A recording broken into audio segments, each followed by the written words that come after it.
सो नया chapter start करते हैं आपका फिजिक्स का, इलेक्ट्रिसिटी। ठीक है जी। देखो इलेक्ट्रिसिटी क्या है, सबको पता है, घर में हम इलेक्ट्रिसिटी का यूज कर रहे हैं। इलेक्ट्रिसिटी पे चलने वाले कितने सारे अप्लायंसेस हैं, है ना।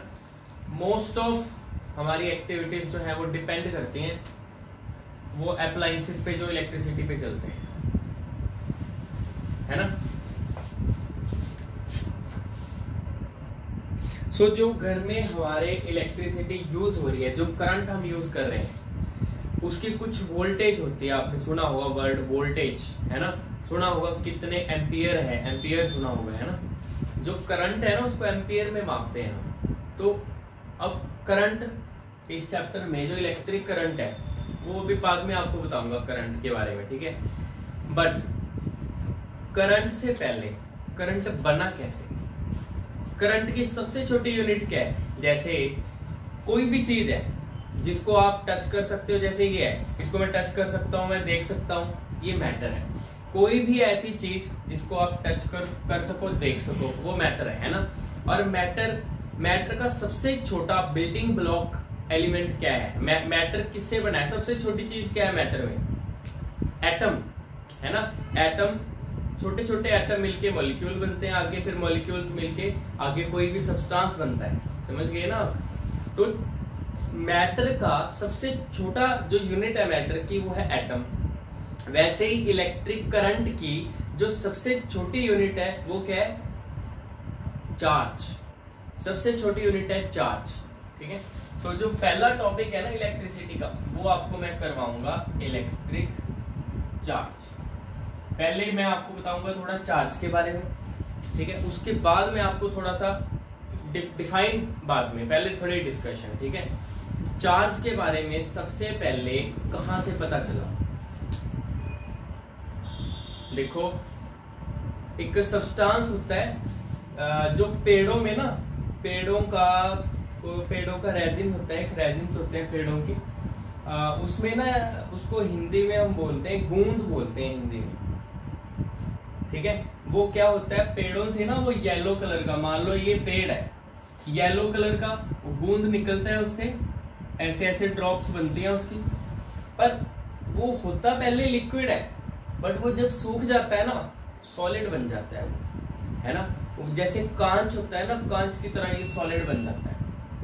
इसको बोलते हैं एम्बर, एम्बर बोलते हैं इसको। तो सबसे पहले ना एम्बर के ऊपर इसके एम्बर पहले मतलब बहुत इकट्ठा करते थे लोग इसको पेड़ों से उतार के। तो ना एम्बर जो इकट्ठा किया है, जब वो सूख जाता है, सॉलिड बन जाता है, उसको ना किसी सिल्क के कपड़े से, मतलब किसी फर टाइप कपड़े से जब रब करते हैं ना, तो ये चीजों को, हल्की चीजों को अट्रैक्ट करने लग जाता है। मैं आपको बता रहा हूँ कहाँ से शुरुआत, कहाँ से हुई।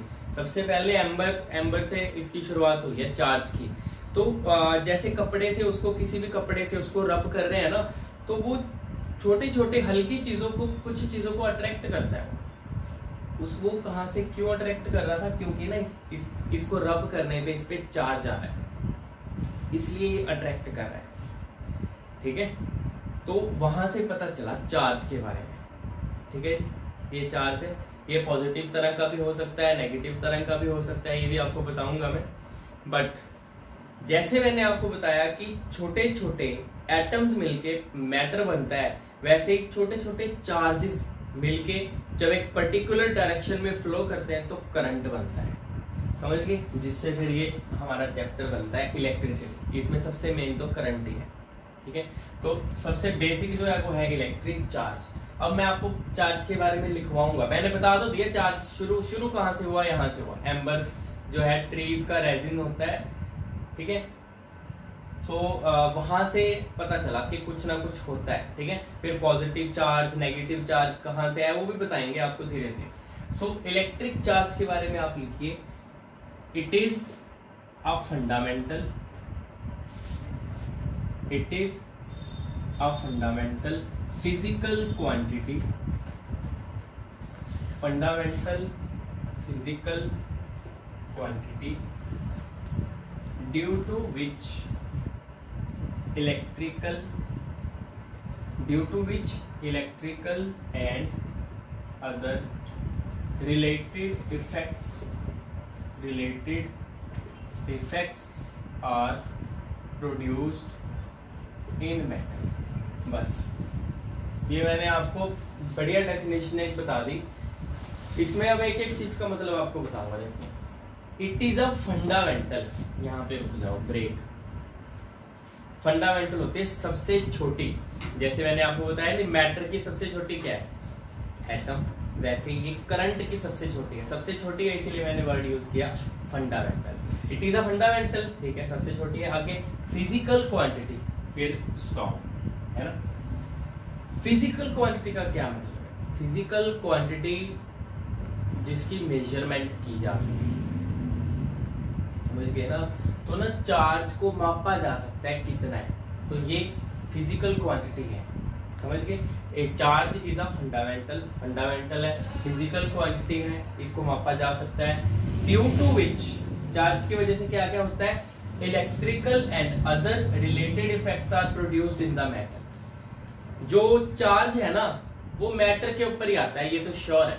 मैटर, कोई ना कोई बॉडी होगी तभी उस पर चार्ज आएगा, अगर कोई बॉडी नहीं है तो चार्ज कैसे आएगा उसके ऊपर, समझ गए ना। तो चार्ज की वजह से क्या होता है, ड्यू टू विच, चार्ज की वजह से electrical and related effects are produced in the matter. कि जब चार्ज किसी बॉडी पे आ गई, मैं आपको क्या कह रहा हूँ, चार्ज मिलके करंट बनाता है। करंट जब ज्यादा देर के लिए फ्लो करता है तो कई बार देखा होगा आपने, हम टीवी ज्यादा देर देख रहे हैं, टीवी गर्म हो गया, कोई फैन ज्यादा देर चल रहा है, बहुत ज्यादा हॉट हो जाएगा वो, है ना। तो जब ज्यादा टाइम के लिए हम चला रहे हैं, चीजें गर्म हो रही है, जाउल्स हीटिंग इफेक्ट जिसको उसको बोलते हैं हम, ठीक है। सो पहले तो चार्जेस मिलके एक डायरेक्शन में पर्टिकुलर में जाए तो करंट बनेगा, वो क्या है, इलेक्ट्रिकल इफेक्ट है, तो चार्ज की वजह से इलेक्ट्रिकल इफेक्ट आ रहा है। दूसरा, other related effect are produced in the matter. जैसे मैंने आपको बताया कि अगर किसी मैटर में चार्ज ज्यादा देर के लिए फ्लो करे, करंट ज्यादा देर के लिए फ्लो करे, वो गर्म हो जाएगा, है ना, तो वो उसका रिलेटेड इफेक्ट है। और जब किसी कंडक्टर में, जैसे ये कंडक्टर है, इसमें करंट जा रहा है ऐसे, उसके अराउंड ना मैग्नेटिक फील्ड भी बन जाती है, मैग्नेट की तरह बिहेव करने लग जाता है, समझ गए। वो नेक्स्ट यूनिट में आपको बताऊंगा वो। तो मतलब ये रिलेटेड इफेक्ट है। सबसे पहले आपको क्लियर हो गया, एक बार दोबारा बता देता हूँ। चार्ज फंडामेंटल है, सबसे छोटा है, करंट का सबसे छोटा हिस्सा है। एक्चुअल में ये फिजिकली एग्जिस्ट करता है, फिजिकल क्वांटिटी है, मतलब इसकी मेजरमेंट की जा सकती है, और इसकी वजह से करंट बनता है, इलेक्ट्रिकल इफेक्ट और रिलेटेड इफेक्ट मैटर में सारे प्रोड्यूस होते हैं। रिलेटेड इफेक्ट क्या है, जैसे हीटिंग इफेक्ट आ गया, मैग्नेटिक फील्ड हो गई करंट की वजह से, वो रिलेटेड इफेक्ट है। तो ये होता है चार्ज। चार्ज को किस में मापते, किस में, मैं आपको कह रहा हूँ ना चार्ज फिजिकल क्वांटिटी है, तो इसकी जो SI, system of international unit, मतलब जो इंटरनेशनली एक्सेप्टेड यूनिट है इसकी, वो है कूलम। याद रखना, कैपिटल C। कूलम में चार्ज को मापते हैं, जैसे लेंथ को मीटर में मापते हैं, है ना, लेंथ को मीटर में लेते हैं ना, टेम्परेचर को आप केल्विन में लेते हो या डिग्री सेल्सियस में लेते हो, फ़ारेनहाइट में लेते हो, वैसे ही जो SI यूनिट इसकी है चार्ज को मापने की, वो है कूलम, समझ गए। अब जैसे आपको मैंने बताया कि स्टार्टिंग में सबसे पहले जो एम्बर से पता चला, ट्रीज का जो एम्बर होता है उससे पता चला कि इसके ऊपर चार्ज आ रहा है, चार्ज के बारे में। तो एक US साइंटिस्ट है, US scientist Benjamin Franklin. Benjamin Franklin ने बताया कि जो चार्ज है ना वो दो तरह का होता है। बेंजामिन फ्रैंकलिन के अकॉर्डिंग चार्ज है दो तरह का, एक पॉजिटिव चार्ज, दूसरा नेगेटिव चार्ज, समझ गए। दो ही तरह का है, पहला पॉजिटिव चार्ज, दूसरा नेगेटिव चार्ज, समझ गए आप ही। अब पॉजिटिव नेगेटिव मैं आपको बता भी देता हूँ, एक एक्सपेरिमेंट करवाऊंगा आपको, मैं बता दूंगा थोड़ा उसके बारे में, चार्ज के बारे में, पहले ये नोट करिए आप। हाँ जी, इसके बाद आपको मैं एक एक्सपेरिमेंट बताता हूँ, ठीक है। इसका एक एक्सपेरिमेंट है चार्ज का ही, वो देखो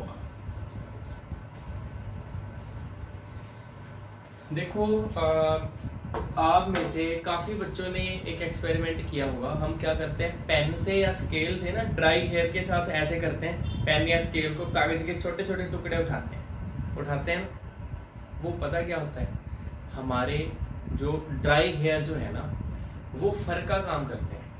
और ये प्लास्टिक नेचर का पेन है, मान लो ये भी प्लास्टिक नेचर है, पेन स्केल प्लास्टिक नेचर है, सबका नेचर जो है प्लास्टिक जैसा है ना। तो प्लास्टिक नेचर की कोई भी बॉडी है ना उस पर नेगेटिव चार्ज आता है, उस पर चार्ज आ जाता है, रब करने पे चार्ज आ जाएगा तो वो अट्रैक्ट करेगी। जैसे स्टार्टिंग में मैं आपको बता रहा हूँ एम्बर जो है, एम्बर वो भी प्लास्टिक नेचर का होता है, जब उसको फर के साथ रब करते हैं उस पर चार्ज आ जाता है, वो हल्की हल्की चीजों को अट्रैक्ट करता है।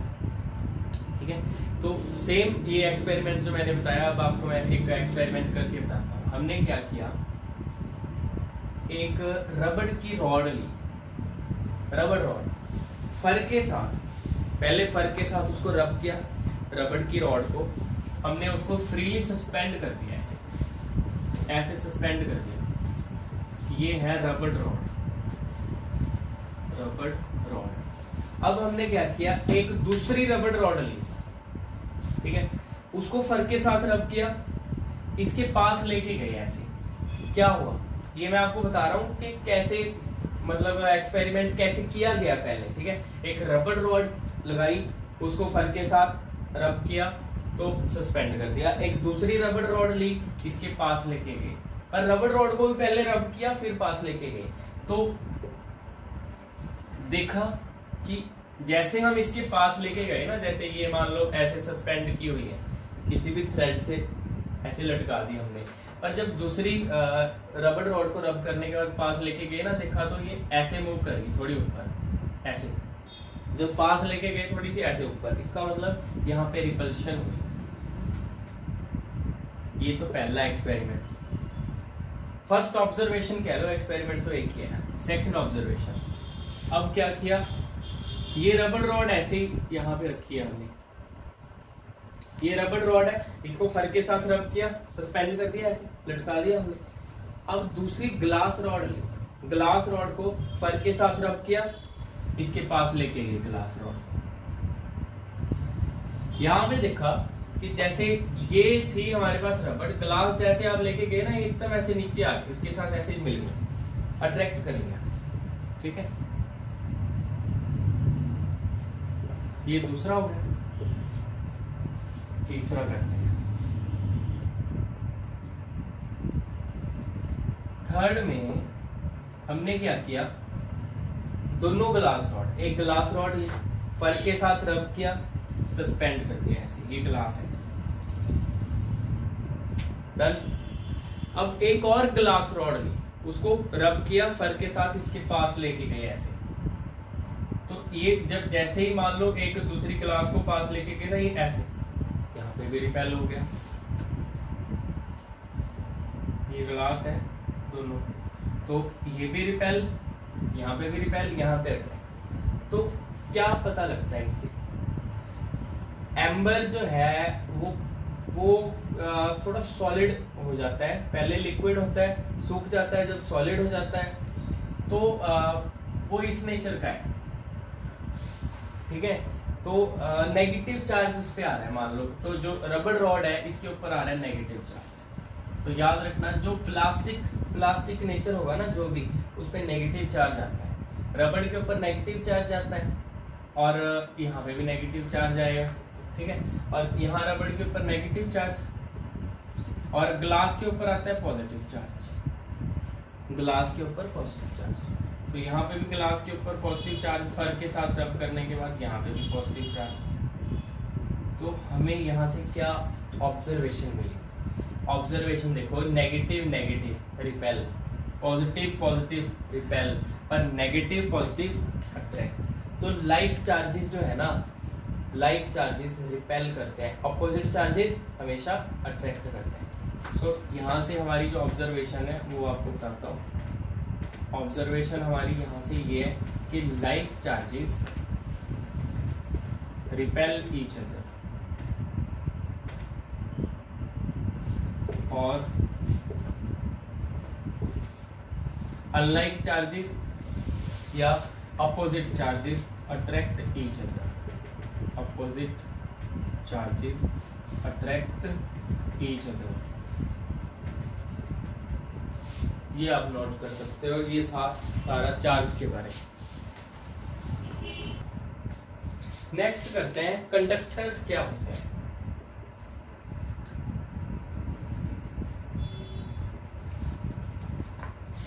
देखो कंडक्टर्स जिसमें हीट और इलेक्ट्रिसिटी पास कर सके, जो कंडक्ट करें हीट और इलेक्ट्रिसिटी को, है ना। और नॉन कंडक्टर या इंसुलेटर जिसमें हीट या इलेक्ट्रिसिटी पास ना कर सके।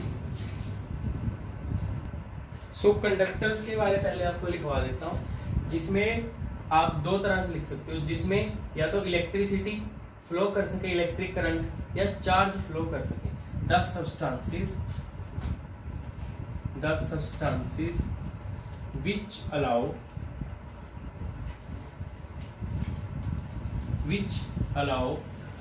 electric charges to flow through them, जिनमें चार्जेस फ्लो कर सकते हैं, जो अलाउ करते हैं चार्जेस को फ्लो करने के लिए, वो है कंडक्टर। या फिर इन अदर वर्ड्स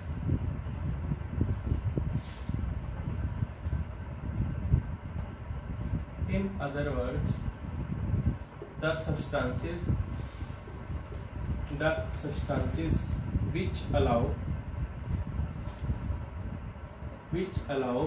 electric current, अभी चार्जेस नहीं मैंने लिखा, मैंने करंट लिखा है। The substances which allow electric current to pass through them are called conductors। ठीक है जी। या तो आप ऐसे लिख सकते हो, the substances which allow electric charges to flow through them, जिसमें चार्ज फ्लो कर सकता है। मैंने आपको क्या बताया था, जब चार्जेस फ्लो करते हैं तो क्या सेटअप होता है, करंट। तो चाहे आप करंट की फॉर्म में लिख लो, करंट की फॉर्म में क्या, in other words the substances which allow electric current to pass through them, जिनमें इलेक्ट्रिक करंट पास कर सकता है, वो कंडक्टर है। और कंडक्टर क्यों बनते हैं?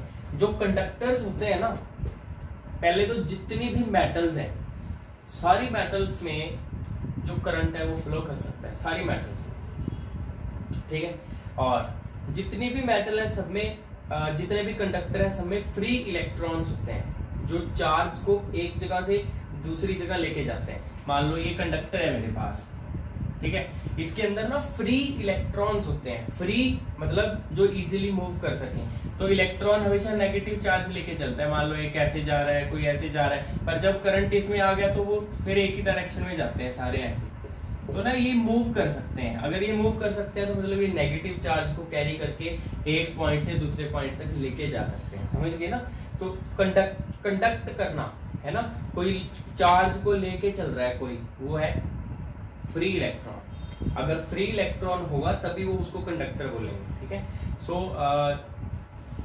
जो फ्री इलेक्ट्रॉन है उसकी वजह से कंडक्शन होती है। तो आप लिखोगे free electrons are responsible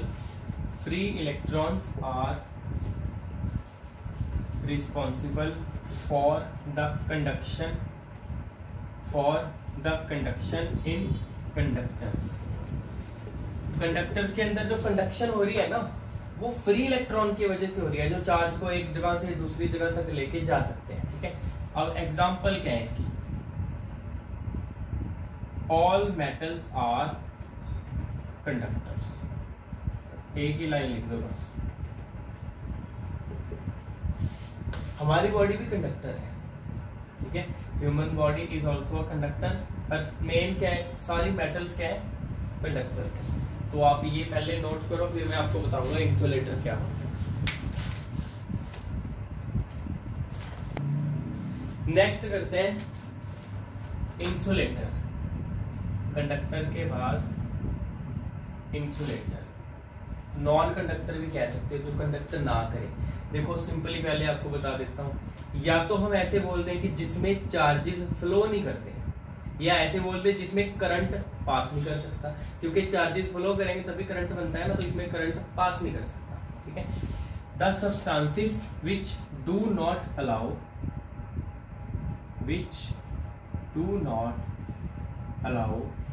electric charges to flow through them, charges को नहीं फ्लो करने देता है ना, in other words the substances which do not allow electric current to pass through them. समझ गए ना, यही तो मैं आपको बोल रहा हूँ, या तो उसमें से चार्जेस नहीं फ्लो कर सकते, या ऐसे बोलते हो कि उसमें से करंट नहीं फ्लो कर सकता, करंट पास नहीं करता उसमें से कभी भी, आर कॉल्ड इंसुलेटर्स। अब उसमें तो फ्री इलेक्ट्रॉन थे, है ना। इसमें ना देखो, कोई भी चीज है जिसको आप देख रहे हो, कोई भी चीज है, उसके अंदर 100% इलेक्ट्रॉन भी होते हैं, प्रोटॉन भी होते हैं, समझ गए ना। उसके अंदर देखो, हर एक चीज किससे बनी है, एटम से बनी है ना। तो एटम के अंदर, ये एटम है, एटम के अंदर न्यूक्लियस होता है, न्यूक्लियस के अंदर प्रोटॉन भी है, न्यूट्रॉन भी है, और इसके बाहर क्या है, इलेक्ट्रॉन। तो किसी भी चीज को जिसको आप देख सकते हो, जो मैटर है उसके अंदर इलेक्ट्रॉन है। पर इंसुलेटर के अंदर भी इलेक्ट्रॉन है, बिल्कुल है, बट जो इलेक्ट्रॉन है ना वो न्यूक्लियस के साथ, ये न्यूक्लियस होता है, न्यूक्लियस के साथ स्ट्रॉन्गली बाउंड होते हैं। तो एक भी फ्री इलेक्ट्रॉन नहीं है जो चल सके।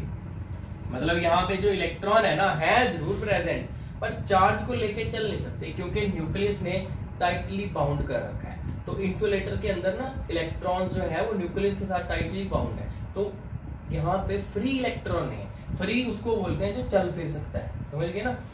तो हम क्या बोलेंगे इस केस में, there is no free electron for conduction, there is no free electron for the conduction. समझ गए ना आप, तभी तो चार्ज फ्लो नहीं कर सकता, कंडक्शन के लिए कोई फ्री इलेक्ट्रॉन है ही नहीं। ठीक है, इसके एग्जांपल्स क्या हैं, एग्जाम्पल इसकी हैं वुड, प्लास्टिक, ये तो आपको पता ही है ना। वुड होगी, प्लास्टिक होगी, रबड़ हो गई, कॉटन हो गई, जो मर्जी, काफी सारी चीजें हैं, ये हैं इंसुलेटर्स। ठीक है, आप नोट कर सकते हो।